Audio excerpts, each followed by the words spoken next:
አሰላሙ አለይኩም ወራህመቱላሂ ወበረካቱ። ክብራትና ክብራን የነጃሽ ቲቪ ተመልካቾቻችን እንደምን አላችሁ? እንደምን ሰንብታችኋል? ዛሬ ለየት ያለ መሰናዶ አለን። ይሄ ለየት ያለ መሰናዷችን ከቅርብ ጊዜ ወዲህ በሃይማኖት ንጽጽር በእስልምናው ዘርፍ ልዩ ተወዳጅነት ተቀባይነት ካገኘው ከዳኢ ሁሱ ከሁሴን አህመድ ጋር ቆይታ እናደርጋለን።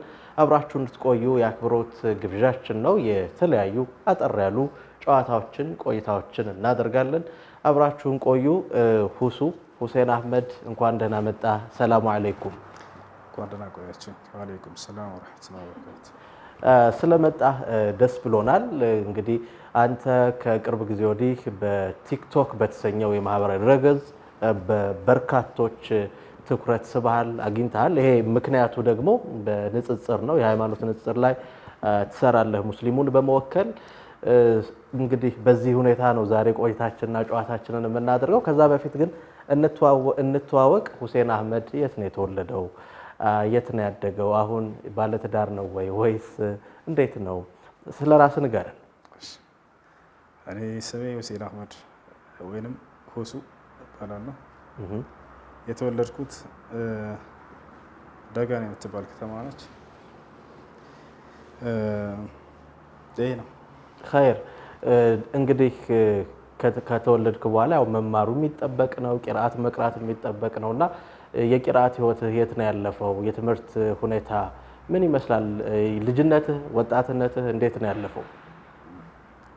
ወጣትነቴ ገና አላለፈም። አያልፍም። እሺ፣ ቂርአት የቀራሁት እዛው የተወለድኩበት አካባቢ ደጋን ነው። እዚያው ነበር እስካሁን ድረስ ያለሁት። እስላማዊ እውቀቶችን የሰበሰብኩት በዚያው ባለሁበት ሀገር ከሼኾችም ከነሱ ነው። እንዲሁም ከውጭ መሻይኾችም ባለው በጊዜው በሶሻል ሚዲያ ከሚተላለፉ ከነሱ እውቀትን ቀስሜያለሁ። አልሐምዱሊላህ። ይሄ ነው። ሼኾችህን እናንሳቸው። እነማን ናቸው ያስቀሩ? ያስቀሩን ሼኽ አብዱል ቃድር ይባላሉ። እሳቸው ሐዲስ ያስተማሩ ናቸው። እዛው ደጋን ማለት ነው። ሌሎችም አሉ። ቁርአን ያስቀራኝ ዩሱፍ ይባላል። እሱም አላህ ጀዛቸውን ይክፈላቸው። እነዚህ ናቸው። ስለ ዘመናዊ ትምህርት እናንሳ። የት ደርሰሃል በዘመናዊ ትምህርት? እስከ 10ኛ ክፍል ተምሬያለሁ። እስከ 10ኛ ክፍል። ኸይር። እሺ፣ እንግዲህ አንተን የምናውቅህ ከቅርብ ጊዜ ወዲህ በቲክቶክ በሃይማኖት ንጽጽር ሙስሊሙን በመወከል ከሌሎች የሃይማኖት ተከታይ ወገኖቻችን ጋር ውይይት እያደረግ በርካቶች እስልምናን እንዲቀበሉ የእስልምናን ብርሃን እንዲያገኙ አድርገሃል። ኸይር ሁሱ፣ እንግዲህ ሰዎች ቂርአት ይቀራሉ። ከዛ በኋላ ወደ ተለያየ የህይወት ጉዞ ውስጥ ያልፋሉ። አንተ ከዛ በኋላ ወዴት ነው የሄድከው? በቀጥታ ወደ ንጽጽር ሃይማኖቱ ነው የሄድከው? በብዛት ደግሞ የገፋፋህ ምንድን ነው? የምትቀራቸው ኪታቦች ናቸው? ሜንተር የሚያደርጉ ሼኾች የተለያዩ ግለሰቦች ናቸው? እንዴት ነው ይሄን ሂደት እስቲ ንገረን። ቂርአት ከቀራኝ በኋላ ወደ ቲክቶክ ስገባ የዛሬ 5 ዓመት ምናምን አካባቢ እንደዚህ የክርስቲያኑን ህዝብ አግኝተህ ታስተምራለህ የሚለውን ነገር አላሰብኩትም ነበር። ዝም ብሎ ማንኛውም ሰው ዝም ብሎ አላረል ጊዜ ለማሳለፍ እንደሚጠቀምበት እንደዚያ ዝም ብዬ ሳየው መጀመሪያ ላይ ጥሩ አይደለም። እንትን ያጠፋሁት እንትኑን ማለት ነው። ቲክቶክህን አካውንትህን አጠፋሁት። ከዚያ የሚቀጥለው በሌላ ጊዜ አሁንም ዝም ብዬ ያነሳውኝና ወረድኩት። በዚህ ጊዜ በሁሉም የእምነት ተከታይ እንዳለ የሚገኝበት ስፍራ መሆኑን አየሁ። ለምን ይሄን ነገር ለዳዕዋ አልጠቀምበትም የሚለው ሀሳብ መጣልኝ። ከዚያም ዳዕዋ ጀመርኩበት። ከዚያ የዛሬ ቢያንስ 5 ዓመት ምናምን አካባቢ ሆነዋል። እስካሁን ድረስ አልሐምዱሊላህ ከ5000 በላይ ሰዎች እስልምና ተቀብለዋል። ጥሩ ህዝብን የምታገኝበት ሚዲያ ነው እና በዚህ ላይ እስካሁን ድረስ እንዳልኳቸው ከ5000 በላይ ሰዎች እስልምና ተቀብለውበታል። በተጨባጭ ይሄ የተረጋገጠ ነው። ስንት ሰው? ከ5000 በላይ ይሆናሉ። በጣም ብዙዎች ናቸው። በቀን ቢያንስ በረመዳን ላይ እስከ 12 ሰው በቀን በአንድ ቀን ብቻ እንደዛ የሚሰልሙበት ሁሉ ጊዜ ነበር። የሚሰልሙትን በየጊዜው ፌስቡክ ላይ እናስቀምጣቸዋለን። ምን ያክል ሰው እንደሰለመ ምናምን። ዝቅተኛ እስከ 2 እስከ 1 ምናምን ይሰልማል። ከፍተኛ እስከ 12 በቀን ማለት ነው። እንደዛ ይሰልማል። አልሐምዱሊላህ። ብዙ ጊዜ ይሄ የሃይማኖት የንጽጽር ስራ ብዙ ሰዎች የሚተቹት በተለይ በዚህ ዘርፍ ላይ የተሰማሩት ከሃይማኖት ከስርዓት ይልቅ ልቅነት እና ያልተገባ ድርጊት ስነ ምግባር ይታያል በግንኙነት ወቅት በመወያየት። አንተ ጋር ግን በጣም በጥሩ ስነ ምግባር እስልምናውንም ሙስሊሙ ማህበረሰብንም እንደሚያኮራ እምነቱን ደግሞ በሚተገብር ሁኔታ ነው በዚህ መንገድ እንደምትሄድ እንሰማለን። እውነት ነው? ከተከታዮች ጋር ስትወያይ በጥሩ ስነ ምግባር ነው በአደብ ነው? ይሄ ምን ያህል እውነት ነው? አዎ አልሐምዱሊላህ። ዳዕዋ እስከሆነ ድረስ ዳዕዋ የሚያደርግ ሰው ሊላበሳቸው የሚገቡ ባህሪያቶችን አላህ ሱብሓነሁ ወተዓላ በቁርአን ላይ ያስቀምጧል። ነቢ ሰለላሁ ዐለይሂ ወሰለም ሐዲስ ላይ ያስቀምጠዋል። ያንን መሰረት አድርገን ነው የምንጣራው። በዚያ ሰዎች እንዲጣሩ እመክራለሁ። አላህ በሱረቱ ነሕል ላይ ምን ይላል? ኡድዑ ኢላ ሰቢሊ ረቢከ ቢልሒክማ ወልመውዒዘቲ ልሐሰና ወጃዲልሁም ቢለቲ ሂየ አሕሰን ይላል። ኡድዑ ኢላ ሰቢሊ ረቢከ ቢልሒክማ፣ ወደ ጌታህ መንገድ በጥበብ ተጣራ ይላል። ወልመውዒዘቲ ልሐሰና፣ ጥሩ በሆነችዋም ተግሳጽ ምክር ጥራ ይላል። ወጃዲልሁም ቢለቲ ሂየ አሕሰን፣ በዚያስ ጥሩ በሆነችዋ መንገድም ተከራከራቸው፣ ተወያያቸው ይላል። ጥሩ መንገድ አለ፣ መጥፎ መንገድ አለ። ጥሩ መንገድ የሚለው ስርዓት ባለው መልኩ ሰዎችን ቁርአንና ሐዲስ ላይ የመጣውን መጽሐፋቸውንም መሰረት ያደረገ እውነትን መግለጽና መተው ነው። ፈኢነማ ዐለይከ አልበላጉ ወዐለይና አልሒሳብ እንዳለ አላህ፣ በአንተ ላይ ያለብህ ግዴታ ማድረስ ነው፣ ምርመራው ደግሞ ለእኔ ነው አለ። አድርሰህ ዘወር ማለት ነው። ከሰውየው ጋር እሰጥ አገባ ውስጥ መግባቱ አስፈላጊ አይደለም። ይህ ነው እና ወጃዲልሁም ቢለቲ ሂየ አሕሰን፣ ጥሩ በሆነችዋ መንገድ ተወያያቸው ይላል።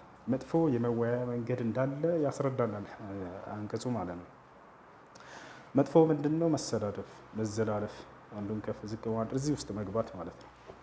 ያ ነው እና ይሄ ነገር አይቻልም፣ አይፈቀድም። አላህ ሱብሓነሁ ወተዓላ በሱረቱል አንዓም ላይ ወላ ተሱቡ አለዚነ የድዑነ ሚን ዱኒላህ ፈየሱቡ ላህ ዐድወን ቢገይሪ ዒልም ይላል። እነዚያ ከአላህ ውጭ የሚያመልኩ ሰዎችን አትስደቧቸው ይላል። አትስደቧቸው ባለማወቅ እነሱም መልሰው አላህን ይሳደባሉና ይላል። እዚህ ላይ ግን እንግዲህ የቲክቶክ ድረገጽ ማህበራዊ ሚዲያ እንደሚታወቀው ልቅ ነው፣ ህግ ስርዓት የለውም። ሁሉም የመሰለውን የሚያደርግበት ነው። የሃይማኖት ንጽጽር ሲሆን ደግሞ ሰዎች ለሃይማኖታቸው በመወገን ስሜታዊ ይሆናሉ። በዚህ ወቅት ጥቃት አለ፣ የዘለፋ አለ፣ ክብረነክ ንግግር አለ።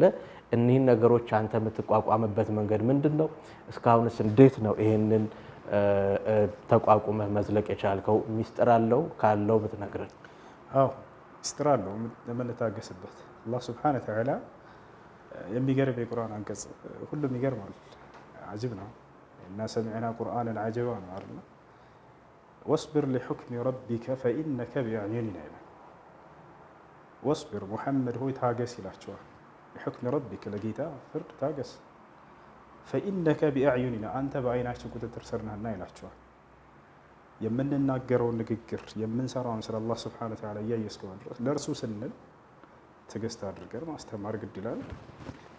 ወስቢር ወማ ሰብሩከ ኢላ ቢላህ፣ ታገስ ትዕግስትህን ለአላህ እንጂ ለሌላ አይደለም፣ በአላህ እንጂ በሌላ አይደለም ይላል። በጣም በርካታ ቦታ ላይ አላህ ሱብሓነሁ ወተዓላ በሶብር ያዛል። ዳዕዋ የሚያደርግ ሰው ሰብርን መላበስ አለበት። ይሰደባል፣ ይዘለፋል፣ ያን ሁሉ መቻል አለበት። ያን ካልቻለ ሰዎች ወደ ኢስላም ሊመጡ አይችሉም። አላህ ሱብሓነሁ ወተዓላ በሱረቱል አልዕምራን ላይ ምን ይላል? ወለው ኩንተ ፈዘን ገሊዘል ቀልቢ ለንፈዱ ሚን ሐውሊክ ፈዕፉ ዐንሁም ወስተግፊር ለሁም ወሻዊርሁም ፊል አምር። አንተ ደረቅና ልበ ደንዳና ሆነህ በነበር ሰዎች ከአንተ ይበተኑ ነበር፣ አይቀመጡም ማለት። ነገር ግን ነቢ ሰለላሁ ዐለይሂ ወሰለም ታጋሽ ነበሩ። ይሰድቧቸዋል፣ ይዘልፏቸዋል፣ አደሟቸው፣ አቆሰሏቸው፣ ፈነከቷቸው፣ ብዙ ነገር አደረጓቸው፣ አሳደዷቸው። እርሳቸው ግን ወካነ የምሰሕ ደም ዐን ወጅሂ ዐለይሂ ሰላቱ ወሰላም ወየቁል አላሁመ ግፊር ሊቀውሚ ፈኢነሁም ላ ያዕለሙን። አድምተዋቸው ደማቸውን እንደዚህ እያበሱ ነቢያችን ሰለላሁ ዐለይሂ ወሰለም አምላኬ አላህ ሆይ የሚያደርጉትን አያውቁምና ይቅር በላቸው ይሉ ነበር። ይሄንን እነዚያን በዳዕዋ ጊዜ ነቢ ሰለላሁ ዐለይሂ ወሰለም የደረሰባቸውን ግፍና መከራ አይተን እንዴት እንዳሳለፉት ያንን ደግሞ አንብበን በእርሳቸው ልክ መሄድ እንዳለብን ያንን ስንሄድ ጊዜ በቃ ለዚያ ነው ትዕግስት ምናልባት እኔ ላይ ታች ከሆነ በዚያ ሰበብ ነው። እንግዲህ ሁሱ ቆይታችን ይቀጥላል። ክቡራትና ክቡራን ተመልካቾቻችን ቆይታችን ይቀጥላል። ፋታ ወስደን ተመልሰን እንመጣለን።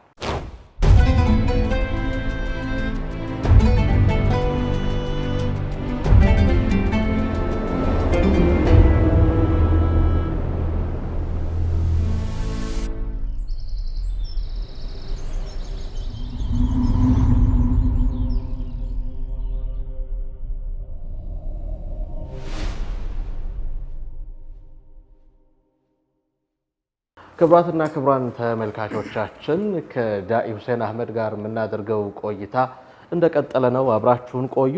ሁሱ በድጋሚ እናመሰግናለን። እንግዲህ ቀደም ሲል የተለያዩ ቆይታዎችን አድርገን ነበረ። ትንሽ ወደኋላ እንሄድና እንግዲህ እንደጀመርክ አካባቢ ወጣ ገባ ማለት የተለያዩ ይዘቶችን የማስተማር አይነት ነገር ነው የነበረው። ጥያቄና መልስ ፈትዋ የሚመስል ነገር። ከዛ በኋላ መቼ ነው በትክክል በእቅድ በሀሳብ በዝግጅት የተመራ ይሄንን የንጽጽሩን ስራ የቀጠልከው?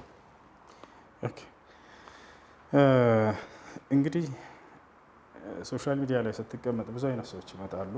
የብዙ እምነት ባለቤቶች ሙስሊሞችም አሉ፣ ክርስቲያኖችም፣ ይሁዲዎችም፣ እምነት የሌላቸው ሁላቸው የሁሉንም ጥያቄዎች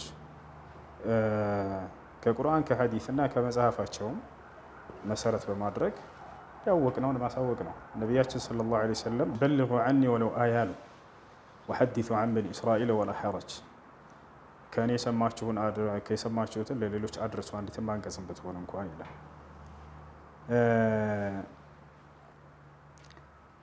መን ከተመ ዒልመን ከማ ቃለ ነቢ ሰለላሁ ዐለይሂ ወሰለም አልጀመሁ ላሁ ናረ የውመል ቂያማ ከማ ቃለ ዐለይሂ ሰላቱ ወሰላም።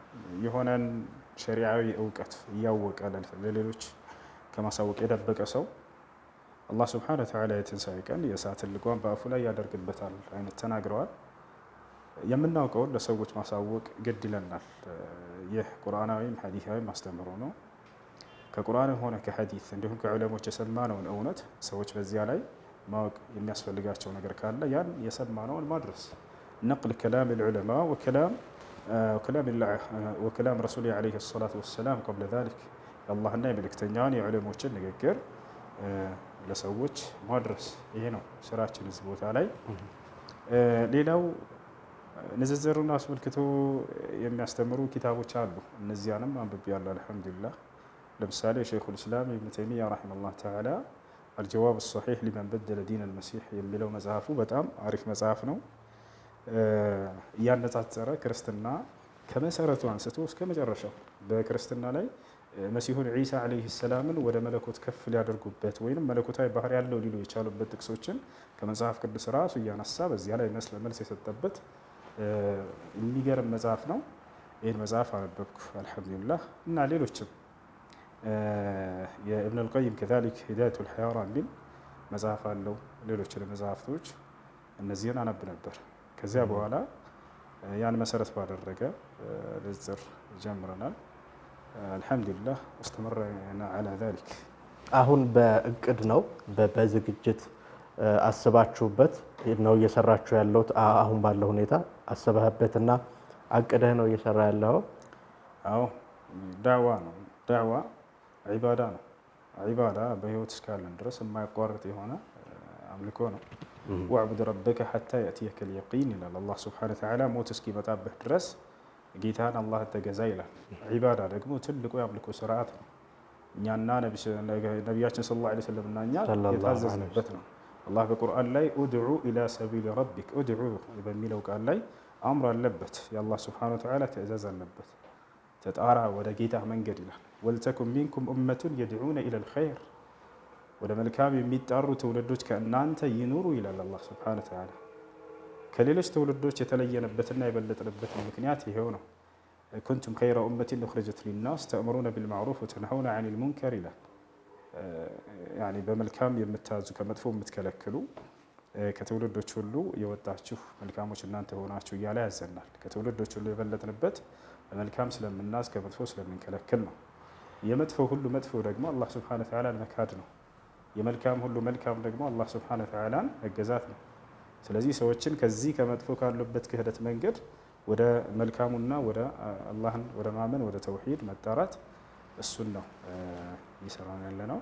በዚህ ላይ እስከ ሞት ድረስ የምንቀጥለው ይሆናል አላህ ካለ ኢንሻአላህ። ኸይር።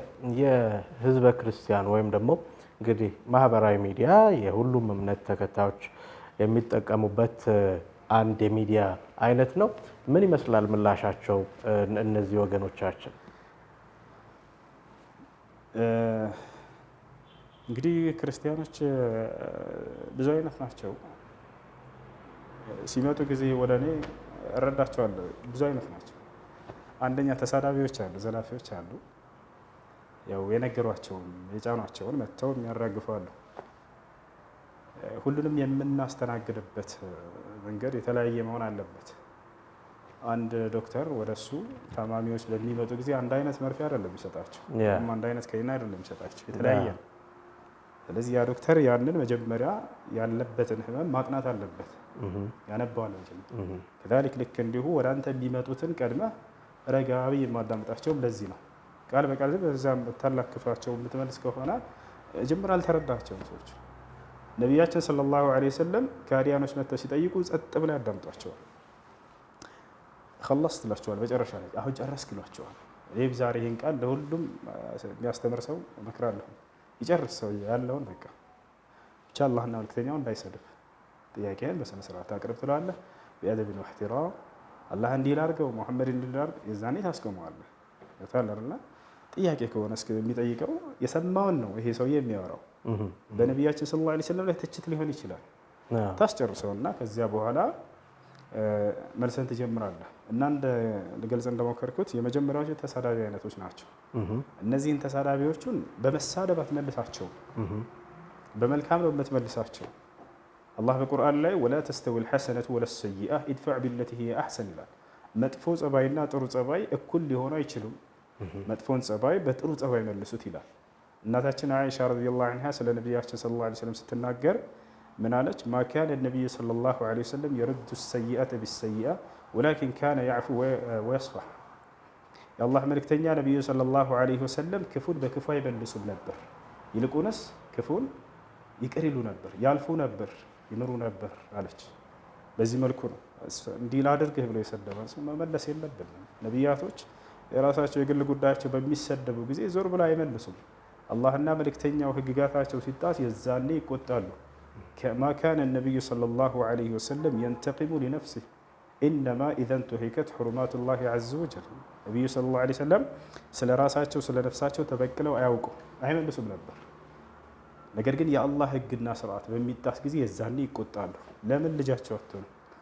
ወይም ወላሂ ለው ሰረቀት ፋጢማ ብንት ሙሐመድ ለቀጣዕቱ የደሃ ያሉት አረንድ እና ከዚህ አንጻር አላህና መልእክተኛውን እስካልተሳደቡ ድረስ ጥያቄያቸውን በስነ ስርዓት ያቅርቡ። የዛኔ ቀስ ብላ ትመልስላቸዋል። አሁን ባለው ሁኔታ ለውጥ አምጥተናል ብለህ ታስባለህ? በተጨባጭ የሚታይ ተጽዕኖና ለውጥ ፈጥረሃል? በጣም በጣም በጣም በጣም ደስ የሚል እንዴት ይገለጻል? ትልቁ ደስታ ሰዎች ወደ ኢስላም ሲገቡ ሲጠይቁና እውነትን ሲረዱ ወዲያው ኢስላምን ሲቀበሉ ይሄ ነው እዚህ ዓለም ላይ ትልቁ ደስታ። እዚህ ዓለም ትልቁ ጸጋ ይሄ ነው። አላህ በቁርአን ላይ ተናግሯል። ሱረቱ ነስር ላይ ኢዛ ጃአ ነስሩላሂ ወልፈትሕ ወረአይተ ናስ የድኹሉነ ፊ ዲኒላሂ አፍዋጃ ፈሰቢሕ ቢሐምዲ ረቢከ ወስተግፊር ኢነሁ ካነ ተዋባ ይላል። ኢዛ ጃአ ነስሩላህ የአላህ እርዳታ በመጣ ጊዜ ወልፈትሕ እንዲሁም የአላህ ስብሓነሁ ወተዓላ መክፈትን በመጣ ጊዜ ካለ በኋላ ትልቁን ጸጋ ገለጸ። ወረአይተ ናስ የድኹሉነ ፊ ዲኒላሂ አፍዋጃ ሰዎችም በጀማዓ እየሆኑ ወደ አላህ ዲን በሚገቡ ጊዜ ይህን በምታይ ጊዜ ነው። ፈሰቢሕ ቢሐምዲ ረቢከ ወስተግፊር ኢነሁ ካነ ተዋባ ይላል። ይህን ትልቅ ጸጋ አላህ ይገልጸዋል። ሰዎች ወደ አላህ ዲን ሲመለሱ ያለው ደስታ በጣም የተለየ ነው። ነቢያችን ሰለላሁ ዐለይሂ ወሰለም እዚህ ዓለም ላይ ትልቁ ጸጋ ሰዎች ወደ ኢስላም መመለሳቸው እንደሆነ ገልጸዋል። ሊአን የህዲየ አላሁ ቢከ ረጁለን ዋሒዳ ኸይሩን ለከ ሚን ሑምሪ ነዓም አሉ። አላህ በአንተ ምክንያት አንድን ሰው ወደ ቅኑ መንገድ ቢመራ ከቀይ ግመል የበለጠ ነው ብለው ተናገሩ። ቀይ ግመል ያሉት በጊዜው ያለው ትልቅ ተብሎ የሚታየው ምሳሌ የሚሰጡት በዚያ ባለው ጊዜ ነውና እና በጣም ትልቅ ለውጥ አለ፣ ደስ የሚል ለውጥ አለ። ወደፊት ደግሞ ከዚህ በጣም የተሻለና የበለጠ ይኖራል ብዬ በአላህ ላይ ተስፋ አድርጋለሁ። ኸይር ሁሱ እና አመሰግናለሁ። ፋታ ወስደን እንመለሳለን። ክቡራትና ክቡራን ቆይታችን ይቀጥላል። አብራችሁን ቆዩ።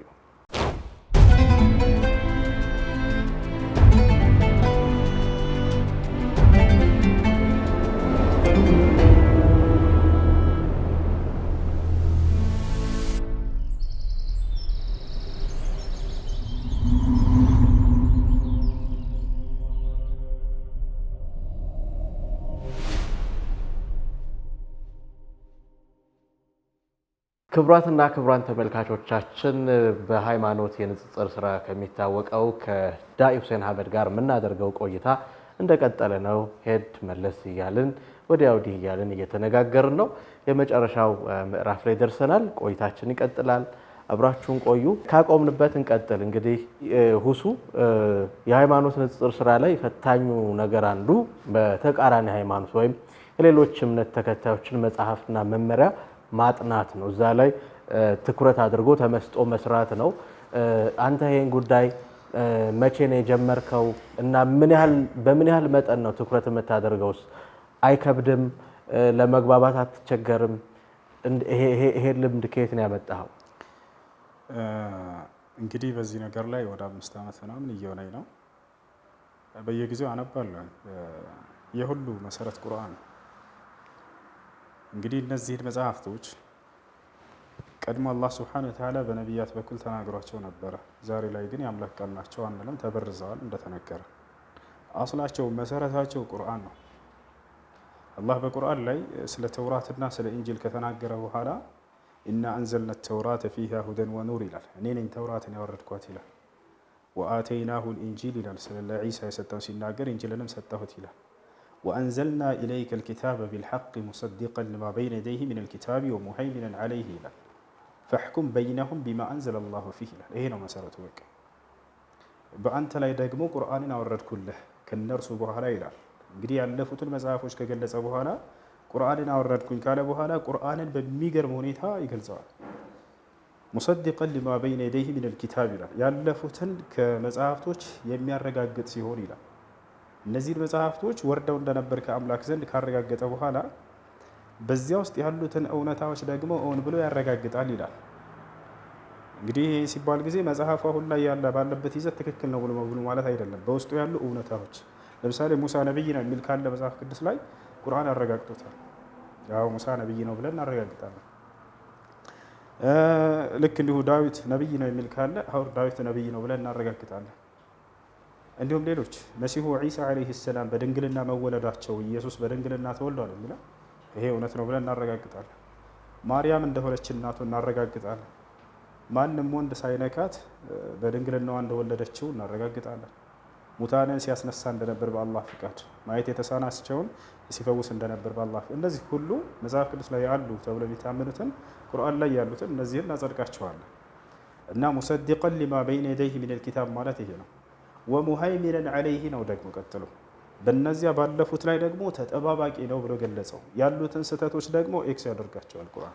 ስለዚህ ይሄ ነው ትልቁ ምክንያት አንተ የሌሎቹን መጽሐፍ እንድታጠና ያደረገ እና ቁርአን በቃ አንደኛ ያረጋግጣል ያሉትን እውነታዎች፣ ሁለተኛ ያርማቸዋል።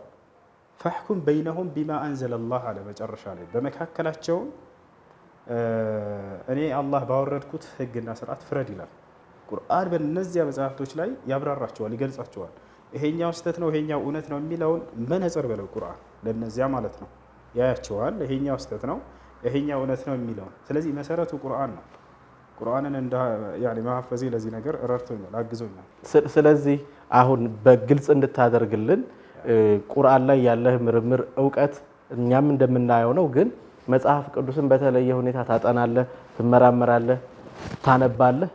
አዎ እሱንም አነባለሁ። እዚያ ውስጥ ያለውን በደንብ አነባለሁ። ያሉትን እውነታዎች በቁርአን በነዘር ስናያቸው በጣም ደስ ይላል። እንዴት መግለጽ እንዳለብህ ለሰዎቹ የጠፉባቸውን መንገዶች ከመጽሐፋቸው እየመዘዝክ ታሳያቸዋለህ። እንደ ምሳሌ ላንሳና ኢየሱስ ሙታንን አስነስቷልና አምላክ ነው ብለው የሚገልጹት ሲያስነሳ የነበረው በአምላኩ ፈቃድ እንደሆነ በቁርአን ላይ ነግሮናል። እስኪ መጽሐፉስ ላይ ሙሉ አውዱን ልመልከተው። ይሄ ነገር ለመሆኑ እዛ አለ ብለን ስናይ ሙሉ አለ። ኢየሱስ ክርስቶስ ካስነሳቸው መካከል አልዓዛር የሚባል ሰው ነበር መጽሐፍ ቅዱስ ላይ። ይሄን ሊያስነሳ ባለ ጊዜ አልዓዛር እህት አለች። ከመጀመሪያ ከአውዱ ላይ ስንነሳ ማርታ የምትባል እህት አለችው። ማርታ የምትባለዋ ወንድሜ ሞቶብኛል ብላ እያለቀሰች ወደ ኢየሱስ ጋር ትመጣለች። ከዚያም በኋላ አንተ በዚህ ብትኖር ኖሮ ወንድሜ ባልሞተ ነበር፣ እግዚአብሔርን የምትለምነውን እንደሚሰማ አውቃለሁ እና አለችው። አምላኩን ለምኖ እንደሚያስደርግ ይታወቅ ነበር፣ ያውቃሉ ህዝቦች። አንተ በራስህ ታስነሳው ነበር አይደለም ያሉት። ስለዚህ በቁርአን ላይ አላህ ስብሐነሁ ወተዓላ ስለ ሐዋርያቶችና ስለ ዒሳ ሲናገር ኢዝ ቃለት አልሐዋርዩን ያ ዒሳ ሀል የስተጢዑ ረቡከ ዩነዚለ ዐለይና ማኢደተን ሚነ ሰማይ ይሉታል። ጌታህ አላህ ከሰማይ ምግብ የያዘችን ማዕድ ሊያወርድልን ይችላልን ብለው ጠየቁት። ጌታህ አላህ የሚያደርገው አምላክ እንደሆነ ነግሮናል። አሁንም እዚያው ጋር ሂደን እስኪ እነዚህን ተአምራቶች ሙታን ማስነሳትን ጨምሮ ማንን ነበር ሲያስደርግ የነበረው? ኢየሱስ አምላክ እግዚአብሔርን ብትለምነው እንደሚሰማው እናውቃለንና አለችው።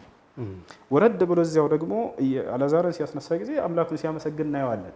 ወደ ሰማይ ቀጥ ብሎ አባት ሆይ ስለሰማኸኝ አመሰግንሃለሁ፣ ሁልጊዜም እንደምትሰማኝ ያውቃለሁ፣ ይሄንም ከዚህ ሁሉ ህዝብ ፊት መልእክት አንተ እንደላከኝ እንዲያውቁ ዘንድ እናገራለሁ እያለ ይናገራል። አሁን ሶስት ነገራቶችን ተናገረ። ወደ ሰማይ ቀጥ ብሎ አምላኩን አመሰገነ። ስለሰማኸኝ የሚለው ከላይ ብትለምነው ያለችውን እንወስዳለን። ስለዚህ ለምኖ እንዳስደረገ ያሳየናል። በራሱ አላስነሳውም። እኔ ከራሴ አንዳች ላደርግ አይቻለኝም፣ እንደሰማው ፈርዳለሁ፣ ፍርዴም ቅን ነው፣ የላከኝን ፈቃድ እንጂ ፈቃዴን አልሻም ይላል። ስለዚህ ስለሰማኸኝ አመሰግንሃለሁኝ አለ። ይወታል።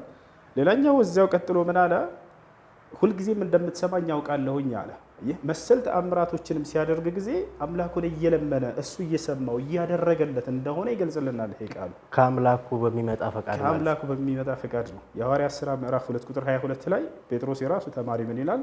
አምላክ በኢየሱስ በኩል ድንቅና ተአምርን አደረገ ይላል። አድራጊው አምላክ ነው። በመሲሁ በኩል ያደርጋል። ልክ በሙሴ በኩል ባህርን ሲከፍል እንደነበር አምላክ በመሲሁ በኩል ሙታንን አስነሳ። እነዚያው ላይ በጣም የሚገርመው ነገር ምን ይላል? አላህ በቁርአን ላይ መሲሁ ተአምራትን ከሰራ በኋላ ያስተላለፈው መልእክት እንዳለ ይነግረናል። ፈተቁላህ ወአጢዑን አላቸው። አላህን ፍሩና አሁን የማዛችሁን ትእዛዝ ታዘዙኝ አላቸው። ከተአምራቱ በስተጀርባ ትልቁ ዓላማ ይሄን መልእክት እንድትሰሙ ነው። ነቢያቶች ዝም ብለው የሆነ አስጨብጭበው ለመሄድ አይደለም። ሙታንን አስነሳ ትልቅ ዓላማ አለው። ስለዚህ ዓላማው ምን ነበር? ኢነላህ ረቢ ወረብኩም ፈዕቡዱሁ ሃዛ ሲራጡን ሙስተቂም። የእኔም የእናንተም ጌታ እርሱ አንድ አላህ ነው፣ እርሱን በብቸኝነት ተገዙት፣ እኔም የእርሱ መልእክተኛ ነኝ የሚለውን ነብይነቴን ያረጋግጥልኛል። ይሄ ተአምር ነው እንጂ የመለኮት ባህሪ እንዳለኝ የሚያረጋግጥ ነው አይደለም። እነሱ እንደተረዱት እዚያው ላይ አልዓዛር እንዳስነሳ ምን አለ? ይሄንን ከዚህ ሁሉ ህዝብ ፊት የምናገረው አንተ እንደላከኝ ያውቁ ዘንድ ነው አለ። አምላክ እንደሆንክ ያውቁ ዘንድ አይደለም ያለው። አየህ፣ የመለኮት ባህሪ እንዳለኝ ያውቁ ዘንድ አይደለም ያለው። አንተ እንደላከኝ ሲል የመልእክተኛነቱ ማረጋገጫ እንጂ ሌላ አይደለም። ይሄ ተአምር እዚሁ ላይ በተያያዥነት እናንሳው። በተለያየ ጊዜ ከተለያዩ የሃይማኖት ተከታይ ወገኖች በተለይ ከመምህራኑ ቁርአንን እናውቃለን፣ ሀዲስን እናውቃለን፣ በአረብኛ ቋንቋ እንራቀቃለን የሚሉ ወንድሞቻችንን እንመለከታለን። እውነት ቁርአንን ያውቁታል? እውነት የአረብኛ ቋንቋ እውቀት አላቸው? አረጋግጣችኋል? እዚሁ ስራ ላይ ስላላችሁ አያውቁትም። ያው አረበኛ አያውቁ። ለዚህ ነው እስኪ አረበኛው አምጡትና እናንብበው ስንላቸው ጊዜ ይህን አለማወቃቸውን ራሳቸው ናቸው የተናገሩት። አለማወቃቸውን ለመደበቅ በአረበኛ አትደበቁ ሙስሊሞች ይሉናል። መደበቅ አይደለም እውቀት ነው። እኔ የተወረደልኝን ቃል በወረደልኝ ቋንቋ አውቀዋለሁኝ፣ አነባዋለሁኝ። እዚያ ጋር ግን የተወረደ ነቢያቶቻችን ተናግረውታል ብለው በሚሉትን ቋንቋ ዕብራይስጡን አያውቁትም። ከስንት እንደሚያውቁ ሊሆን ይችላል። እነዚህ ጥሩ ቦታ ላይ ያሉት የሚያውቁ ልጆች አይደለም። ስለዚህ አሉባልታ ነው ሊባል ይችላል፣ ወይም ፈጠራ ነው ሊባል ይችላል። አሁን በሶሻል ሚዲያ በስፋት የምናያቸው ነገሮች አረብኛን ቋንቋን ከማወቅ ሐዲስን ቁርአንን ከማወቅ አንጻር እየተባሉ የሚነዙ ነገሮች ምንም ከአረበኛውን እንደማያውቁት ራሳቸውን ይመሰክራሉ፣ ያውቃሉ። እሱ አረበኛውን አያውቁትም። ቁርአን ያውቃሉ። እንትን ነው እሱንም አውቀውት አይደለም። እኔ ብዙ ጊዜ ተናግሬ ያለሁ ሐዲስስ ቁርአንንም ሐዲስንም አያውቁትም።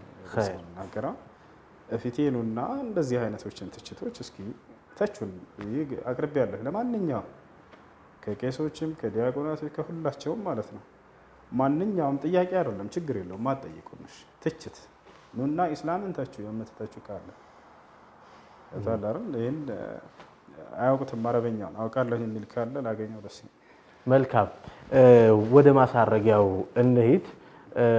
እንግዲህ በሀገራችን ውስጥ ሃይማኖቶች፣ ባህሎች፣ እምነቶች፣ አስተሳሰቦች ተከባብረው ተዋደው እንደሚኖሩ ይታወቃል። ግን ደግሞ በተለያየ መንገድ ጫፍ ላይ ያሉ ጠርዝ የረገጡ ወገኖች ደግሞ የኔ የምለው ሃይማኖት ተነክቶብኛል፣ ስለዚህ ከሌ ጠላቴ ነው፣ ስለዚህ አጠቃዋለሁ፣ የኃይል እርምጃ ወስዳለሁ፣ እኔ እያለሁ እሱ አይኖርም የሚሉ ነገሮች እንሰማለን እና ከዛ አንጻር አንተ ያለህበት የደህንነት ሁኔታ ምን ይመስላል? ምክንያቱም ሶሻል ሚዲያ ላይ ሰዎች ማንነታቸውን ደብቀው ሰዎችን ለማጥቃት ሲዛለፉ፣ ሲሳደቡ፣ ክብረ ነክ ንግግር ሲናገሩ፣ ከባህል ከሃይማኖት ያፈነገጡ ነገሮች ሲነገሩ እንሰማለን እና አንተ ያለህበት ሁኔታ ምን ይመስላል? የደረሰብህ አደጋ አለ? ሽልማት እንዳለ ሰምተናል። አደጋስ አለ? የደረሰብኝ አደጋ የለም። እስካሁን ዛቻዎች ይኖራሉ ስናስተምር፣ ኮሜንትም ላይ በውስጥም ገስትም ላይ እየገቡ ምናምን። እነዚህን ግን እኔ መልስ አልሰጥባቸውም። አንድም ቀን እኔ እንደዚህ አድርገኸኝ ምናምን ብዬ እላለሁ። ይሄ ነገር የተጫነባቸውን ነው ልጆቹ መጥተው የሚናገሩት። ያንን ሹብሃ እኛ ተቀብለን አስረድተን ልክ እንደ እንግዳ ነው እንዳማያቸው ተሳዳቢዎቹ ሳይቀሩ እንግዳዬ መጥፎ ነው እና ጥሩ ነው ብለህ እንትና ትላት መልሰው ይመጣል ቤትህ። የዛኔ ያለበትን ህመም ተረድተህ አክመኸው ጤናውን የሚያገኝበትን መንገድ ሰጥተኸው ነው። ማንኛውም ሰው ወደ አንተ በሚመጣ ጊዜ እንዲህ አይነት የሌላ እምነት ተከታይ ሰዎች ልክ ዶክተር ጋር እንደሚመጣ ታማሚ ሰው ብዬ ቅድም እንደተናገርኩት ነው። የዛኔ የታመመው ሰው ወደ ዶክተሩ በሚመጣ ጊዜ ሊሰድበው ይችላል። ያ ታማሚ ሰው ዶክተሩ ሊያንቋሸው ይችላል፣ ሊዘልፈው ይችላል፣ ሊመታው ይችላል። የዛኔ አይገጥመውም። እሱ ታግሶ ያለበትን ሁኔታ ሕክምና አድርጎለት ከዛ ጤናውን የሚያገኝበትን መንገድ አድርጎ ይሸኘዋል። እኛም ወደ እኛ የሚመጡ ሰዎችን በዚህ መልኩ ነው ልናስተናግድ የሚገባው እና ለዘለፋዎችና ለስድቦች እንደዚህ መልስ አልሰጥም። አላህ ቅኑ መንገድ ይምራችሁ ብዬ ዱዓ ከማድረግ ውጭ ሌላ አይደለም። ነቢያችን ሰለላሁ ዐለይሂ ወሰለም ናቸው ለዚህ ሁሉ አርአያችን። አምላክ ያላህ ሆይ የሚያደርጉትን አያውቁምና ይቅር በላቸው ብለው ነው ያለፉት። በዚህ መንገድ ላይ ብንገደል ኢንሻአላህ ሸሂድ እንሆናለን። ብንታሰር እስር ቤት ያለውን ህዝብ ዳዕዋ እንድናደርግ መንገድ ከፈቱልን። ከተውንም ህዝቡን እንጠራለን። ሸይኹል ኢስላም ኢብኑ ተይሚያ ረሂመሁላህ ተዓላ ልትታሰር ነው ብሎ አስፈራሩት። እስር ቤት ብታሰር እዛ ያሉትን አስተምራለሁኝ አለ። ብወጣም የአላህን ቃል እሰብካለሁ በየቦታው አለ። ብሞትም በሸሂድነት መንገድ ላይ ይሄዳለሁኝ አለ። እኛም ያ ነው እና ይሄ ነገር ውስጤ ላይ እስካለ ድረስ ሰው እንዲህ ያደርገኛል ብዬ የሚጨናነቅለት ነገር የለኝም። በሌላም ነገር ላይ በሌላ ጉዳይ በዳዕዋ ከኢስላም ውጭ በሆነ በሌላ ጉዳይ ላይ ብትሆን ልትጨናነቅ ትችላለህ እና እኔ ይሄን ነገር አስቤ ተጨናነቅበት አላውቅም። ኸይር ወደ ሽልማቱ እንሂድ። በሰሞኑ በተለያየ መንገድ የተለያዩ አድናቆቶች፣ ወዳጃዊ በረከቶች፣ ስጦታዎች ወደ አንተ እየመጡ ነው እና ስሜቱ ምን ይመስላል? በርካቶችም በሶሻል ሚዲያ ፍቅራቸውን ሲገልጹልህ ነበርና እንዴት አገኘኸው? ለስራህስ ምን ይጨምራል? ሽልማቶች፣ የምስክር ወረቀቶች ከአፋር ክልል፣ ከፌዴራል መጅሊስ፣ ከአዲስ አበባ፣ ከሌሎችም ከኮምቦልቻ ምናምን እንደዚህ እነሱን እንትን ብለውናል። ከገርባ ምናምን አበርክተውልናል። እኔ ያ ወረቀት ሳይሆን የታየኝ የህዝብ ውዴታና ፍቅር ነው። በዚሁ መንገድ ሁሉንም የኢትዮጵያ ህዝብ እወዳለሁ። እንግዲህ ሁሱ ቆይታችን በጣም ቆንጆ ነው። አሁን ወደ መቋጫው የሄድን ነው። ግን ብዙዎች በርካቶች ስላንተ ማወቅ ይፈልጋሉ። ቋሚ አድራሻ የት ነው? አሁን የት ነው የምትኖረው? የቤተሰብ ሁኔታ ምን ይመስላል? ከቤተሰብ ጋር ያለኸው ወይስ ጎጆ ወጥተሃል? የሚል ጥያቄ ያነሳሉ። እግረ መንገድ ደግሞ እንደምታውቀው ቲክቶክ ለብዙዎች መደበኛ ስራ ሆኖ የገቢ ምንጭ ሆኖ እንደ አንድ የስራ አካል ይታያል። ለአንተስ ቲክቶክ የገቢ ምንጭ ነው ወይ እንዴት ነው የሚለውን እስቲ ለተመልካቾቻችን ንገርልን። እሺ፣ አሁን የምኖረው ዱባይ ነው። ቤተሰቦች ያሉት ደጋ የምትባል ሀገር ነው። ሌላው ነገር ትዳር ወደፊት የማስብበት ይሆናል ኢንሻአላህ።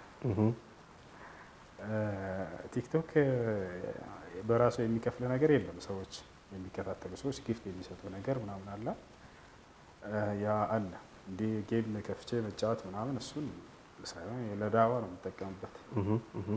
ቋሚ ስራ የራሴ ስራ አለ። ምን አይነት ስራ ልትነግረን ትችላለህ? የራሴ ስራ ኢማምነት ነው። ምን ኢማምነት ማሰገድ። ማሻአላህ። ኢማም የት መስጂድ ነው? ዱባይ መስጂድ አህመድ መሐመድ አልሞላ የሚባል መስጂድ አለ።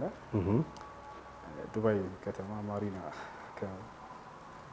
እዛ ነው እና በዚያ ነው የምተዳደረው፣ ቤተሰቦችን ማስተዳደር። ኸይር። እንግዲህ ዳኢ ሁሴን አህመድ ሁሱ በጣም ነው የምናመሰግነው። መልእክት ግን ይኖርሃል? ከኛ ምስጋና ባሻገር መልእክት አለ የምታስተላልፈው? ቀረ የምትለው ነገር ካለ ይኸው ለተመልካቾቻችን ገራቸው። በመጀመሪያ እዚህ ቦታ ክብራቸው ስላጋበዛችሁኝ አመሰግናለሁ። በመቀጠል መልእክት ለመላው የኢትዮጵያውያን ሙስሊም ሁሉ ለዲናቸው መስራት አለባቸው። ለዲን መስራትን ሲያስቡ መጀመሪያ ራስን መለወጥ፣ ራስን እውቀትን መሰብሰብ አለ። ኢነላህ ላ ዩገይሩ ማ ቢቀውሚን ሐታ ዩገይሩ ማ ቢአንፉሲሂም እንዳለው አላህ መጀመሪያ ራስን ለውጦ ሰው በእውቀት እንትን ካለ በኋላ ሌሎችን የመለወጥን ስራ መስራትን እመክራለሁ። ከአላህ ዘንድ በላጭ ሰው ማለት ይሄ ሰው ነው። ከአላህ ዘንድ በላጭ መሆንን የማይፈልግ መቼም የለም። ኸይሩኩም መን ተዐለመ አልቁርአን ወዐለመህ ከማ ቃለ ነቢ ሰለላሁ ዐለይሂ ወሰለም። ከሁላችሁም በላጩ ቁርአንን ተምሮ ለሌሎች ያስተማረ ሰው ነው ብለዋል። ቁርአን ሐዲስን እንዲሁም ሰዎችን ወደ ጌታቸው ወደ አላህ ያቀራርባቸዋል፣ እርሱን ያሳውቃቸዋል የሚባለውን መንገድ ሁሉ በመማር ለትውልድ ማስተላለፍ ማድረስን እመክራለሁኝ። ይሄ ነው። ሰላም አለይኩም ወራህመቱላሂ ወበረካቱ። ወአለይኩም ሰላም ወራህመቱላሂ ወበረካቱ። ወንድማችን ዳኢ እንግዲህ እዚህ ድረስ መጥተህ ደግሞ በነጃሺ ቲቪ ስቱዲዮ እንዲህ ያለ የተዋበ ቆንጆ ቆይታ ስላደረግን በጣም ነው የምናመሰግነው። ሁሴን፣ ክቡራትና ክቡራን ተመልካቾቻችን ከዳኢ ሁሴን አህመድ ጋር ያደረግነው ቆይታ በዚህ ይገባደዳል። ቀሪ መሰናዶቻችን ወደ እናንተ ይደርሳሉ። ዝግጅቱን እንደወደዳችሁ ተስፋ እናደርጋለን። ዝግጅቱን ያሰናዳችልን ባልደረባችን ሀያት ከማለች፣ እኔ ሰይድ መሐመድ እንዲህ ወደ እናንተ አድርሻዋለሁ። አብራችሁን ስለነበራችሁ ከልብ እናመሰግናለን። ወሰላሙ